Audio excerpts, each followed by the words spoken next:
I've always been caught up in the wonder and awe associated with Christmas. It has captivated me every year from the time I was a small boy. I still get moved when the first snowfall of the season arrives, when I unwrap and set up our Christmas decorations, or when I begin to listen to the Christmas playlist on my iPhone. It never seems to get old. But I must admit, however, that this season has been a little more difficult for me to once again capture that sense of wonder and expectancy. You see, what I've come to expect is not a silent night, holy night, but instead a night filled with anxiety and grief. I've worried this season about long lines of people needing food, immigrant families whose days of wonder have been replaced with nights of fear, wondering whether or not their lives will be threatened once again. I've worried over news of yet another act of violence and the eager anticipation of a student completing a final exam for the semester being interrupted by the sounds of gunshots from yet another mass shooter. The brilliance of the Star of Christmas seems a lot dimmer to me these days. It's just been a little hard to get caught up in the awe and wonder of Christmas in 2025. That is, until I look for the ones who can truly inspire and bless my joy and rebuild my faith. You see, for years I've leaned on the wisdom of many that I've called mentors, pastors, laypersons, and elder bishops who, without any prompting, took me by the hand and walked me into a new awareness or a renewed belief in that which was good and right and holy. These days, those mentors have all but gone, most of whom look down on me from the balcony of saints in heaven. So where have I found my hope? Where have I found my inspiration for the season? Who is mentoring me into a renewed belief in the awe and wonder of this holy season? My mentor this season is named Lily.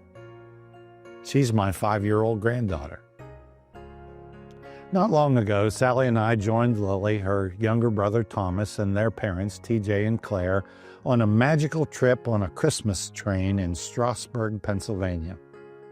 A blanket of snow had covered the hillsides the night before on the train route. There was hot chocolate and carols, a little brass band, and of course Santa Claus on the train. It was a nearly perfect day, a memory that would last for many years to come. Yet the highlight of that trip was what Lily shared with us that day. Lily announced that she's going to be a character in her preschool Christmas play. As we sat on the train, Lily announced with a big smile, "I'm going to be Mary, and I get to hold the baby Jesus. I can't wait." There it was, just what I needed. The angelic voice that put everything into context and put it all in its proper place. Lily said it. I can't wait to hold the baby Jesus. The childlike innocence so necessary to embrace the wonder of this miraculous story of grace and love is so easily replaced these days by the daily events of fear, anger, anxiety, and uncertainty. The faith that it takes to keep our candles of hope lit is so often tempted by skepticism and the evil-motivated actions of others who risk snuffing out the light of God's love that is so desperately needed. As the years pass and I grow older, those temptations seem to appear quicker than they used to. I need a mentor, a guide, a shepherd who will kneel at the manger, an angel that will sing glory to God in the highest and peace goodwill to all people. I need a little Mary who just can't wait to hold the baby Jesus in the school play. I need someone to remind an old grandfather that it's the innocence of the season that reminds us that this story is worth believing in once again. Pat Leonard tells the wonderful story entitled, "You May See an Angel." It's a story that reminds me of Lily this Christmas. It goes like this. John was about 5 years old that Christmas. Wasn't it only natural that he was filled with awe and curiosity on that special night? He did not have an important part in the school Christmas pageant, but was just one of the many in the kindergarten class.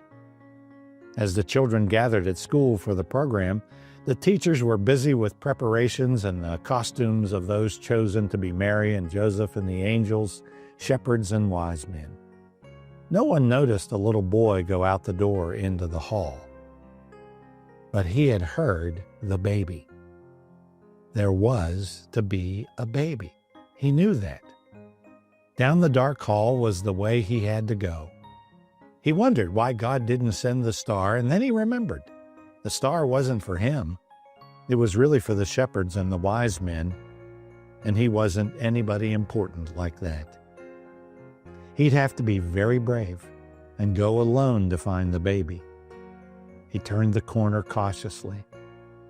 At the far end of the hall, he saw a light from a doorway. Then he heard the baby's cry more clearly. He knew where he needed to go. Mary Meadowcroft knelt beside the chair her husband Joe had brought to school for his 6th grade reading corner as she put young Jeffrey down to rest. He was normally a very contented baby. Had she known that he would cry like this, she would have just stayed home with him instead of coming to school with Joe to see the pageant. The sudden presence of so many eager children must have just frightened Jeffrey, for he began crying almost uncontrollably and would not be stilled. Well, at least the program wouldn't be long. Mary decided to wait here in Joe's classroom with the baby so his crying wouldn't disturb anyone. Suddenly, she was startled to hear a little voice questioning, "Are you Mary?" "Why, yes, I am," she answered with amazement. "Do I know you?" "I came to see your baby," said John.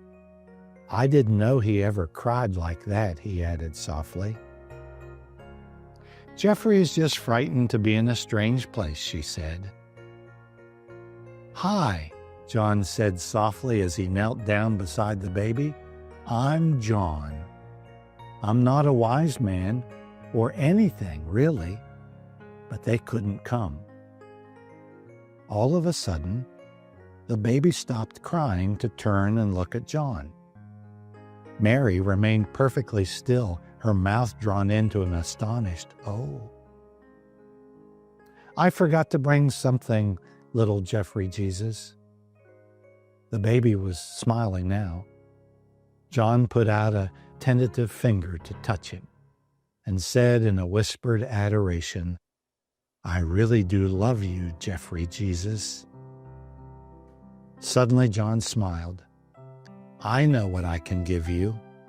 I'll sing you a song that we've been practicing. I know all the words." By now, John's parents had come searching for him. They were stopped in the doorway by the sight of Mary and the baby listening to John's gift of song. "Bless all the dear children in your tender care, and take us to heaven to live with you there." The baby beamed at the singing child, while the 3 adults, their hearts full of wonder, saw a glimpse of an angel that night. I love that story. My prayer for you this Christmas season is that you will find a child to be your mentor this Christmas season. A little one, a person who will be your angel, your guiding light, your reminder that this story of Christmas is not fiction, but a story worth believing in. And I pray that you will find the courage to keep the light of God's love not only burning in your heart, but bright enough to bless every person you meet and interact with this season. You know, the world was really messed up that first Christmas when Jesus come. Not much has changed, because the world is still really messed up here in 2025, filled with a lot of things that can easily rob us of our joy and innocent faith. I pray that you won't let that happen, because in the midst of it all, in spite of it all, Christ is born once again right in the middle of it all. I wish for each of you a very blessed and meaningful Christmas, one that is filled with faith and wonder and joy. And I pray that, like Lily, you can't wait to hold the baby Jesus once again. Merry Christmas, New England Annual Conference. Merry Christmas, New York Annual Conference. Merry Christmas, New Hope Episcopal Area. In fact, Merry Christmas, one and all.